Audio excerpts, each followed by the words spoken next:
It's a tricky question because I think my feelings change almost from minute to minute. You know, if I look back at the last 5 weeks, it's been lots of ups and downs. Sometimes I feel exhausted, sometimes I feel empowered, sometimes I feel like excited, ready to do this, and next thing you know, we're kind of down in the lull and up in a big lull. So lots of roller coaster emotions, I'd say, almost daily. Yeah, well, I think this whole thing is going to be something I never forget. You know, this is what I went into medicine for, right? The ability to be here when we're really needed. You know, we do it on a daily basis, but I think this is really important. You know, a couple things have been pretty amazing. You know, to see our very first COVID patient on an ICU ventilator come off an ICU ventilator, I think we had a lot of investment in that. And she's doing great. She went back to her home site yesterday, so that was a big moment, I think, for us to get through that very first patient.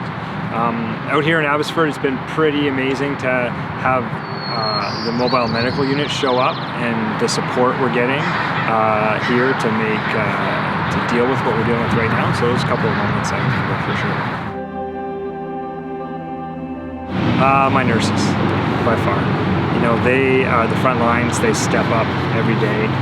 They've all stood up. They've all stepped up. They have no concerns with coming in and doing their jobs. And I think they really settle the rest of us because we see their calmness and we see their resolute nature in doing this. So by far, the nurses I work with. Someone used the analogy of hockey, right?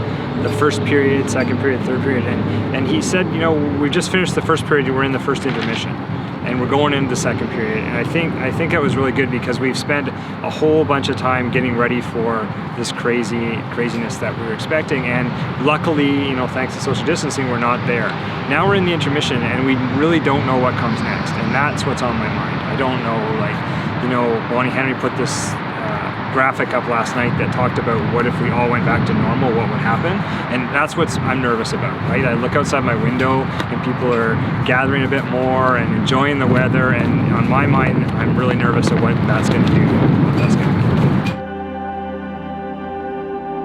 I think we're seeing success, right? In general, I think doing what we're doing now is success. You know, we are bending the curve, we're looking after people, we're getting people through this.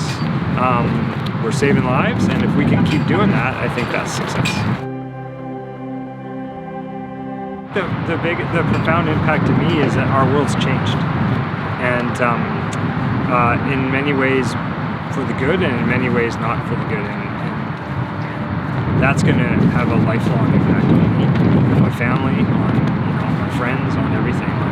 How I interact. Like there's some cool stories. Like I was actually on a Zoom with 18 of my buddies the other night, guys I hadn't seen in years, right? And we're Zoom chatting, and like that never would have happened without COVID. Like I lost track of some of these guys, and it was an amazing moment for me to like reconnect with my buddies from university and stuff. So, you know, that was actually kind of a profound moment, even though it's totally not what you think like an ICU doctor would say his most profound moment is hanging out with his buddies on Zoom, but I think it was.